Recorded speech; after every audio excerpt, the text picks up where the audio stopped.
Hello friends, in today's video, I'm gonna be walking through how to make folder on iPhone. Touch and hold the background of the home screen until the apps start to shake. To create a folder, drag an app over another app.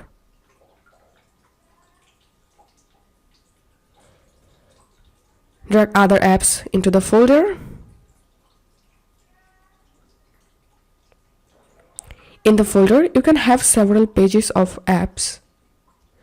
As you can see, the folder has been created.